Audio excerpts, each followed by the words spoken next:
there's the Confederate cannon carriage progress. There's two.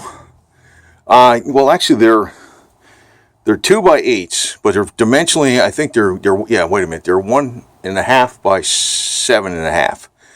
So there's going to be 4 of them thick. So it'll be 6 by 7.5 at 6 and 7.5 at the widest point this way, 6 inches across this way. So I got that pair is already glued together. This pair I just cut, and so I got the clamps on it, so that'll glue tonight. Then Monday I'll glue the 2 pairs together. Then we got to take the belt sander and smooth them out so they're all even. I don't think that's going to take a long time because this is only yellow pine. It's standard lumber. It's not hardwood. So I don't think it's going to take that long to do that part. The part that worries me is doing the metal bending. But then again, I got a metal bender that's capable of 7/16 thick, almost a ½ inch thick, 2 inches wide. And the thickest stuff I have to bend is 3/8 wide, 2 inches, 3/8 thick, 2 inches wide. And I'm probably going to score the back of it so it bends easier than weld in where I scored it with the cutoff wheel.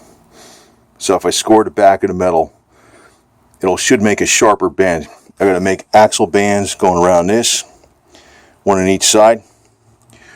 Then there's a center strap that attaches this. It's going to be like one big wide board to that. Then there's 2 axle straps that go to the trunnion plate with the cheeks that go on the side. Then it's basically done. The only thing you'd have to do then is the tail. There's a piece that goes on the tail, but it would actually function with the barrel. The 2 handles, which I'll buy with the barrel, the wheel guards, couple hooks over here for a rope, and a couple hooks on the bottom. But that's like the minor stuff. I don't know. We'll see how this goes. I'm a little worried about it because I've never done it before. But I've actually, make that rounded stuff, I've actually just used a circular saw. I just did a bunch of cuts. So that means, it's uneven. They're not matched up. But I don't have to belt sand that much. I just have to belt sand the nose right around here. And from here, that's a straight cut. From there to there is actually a straight cut. From there to there is a straight cut. So it's not that far off. So there's not going to be a lot of belt sanding, not much material to remove. And then the bottom curve section, I got a belt sand. So that's only about 1 foot long. And this is maybe about 1 foot, or maybe a little longer. Then probably the notch got to be belt sanded, but I don't think it's gonna be that difficult because it's only yellow pine lumber. So, and I'll probably truck bed line it with after I paint it and squeegee in the truck bed lining, maybe just on the top, because this way the wood is sealed. So if it gets out in the weather, I don't think it's not going to be out in the weather, but it'll probably last a lot longer. So, this could probably. It's amazing. It's amazing that I simplified how you do this. There's actually, you're supposed to make a notch in on the sides. I said, screw that part. That's a lot more work. And instead of that being an absolute straight cut up here, that's supposed to have a little bit more of a taper. But it's like, I can almost guarantee you when the Confederates put these together, they did not go to that extent. There's no way in hell. I almost guarantee it. Yeah, there's a little bit of that where there's a notch on the bottom too, which is bullshit. I mean, it's like, the basic shape, you're never going to really, some expert's going to criticize me, but the average person can look at it and it's going to say it's going to look fine when it's done. A little worried about metal. The part I'm worried about the most is the trunnion plate, because they got these 2 cheeks that go around here, and they're surrounded by metal. They got a metal strap that goes around these cheeks. These cheeks get bolted through here. That's not the part. Bolting them is not the problem. It's the matter of making that metal shape, that funny shape with the.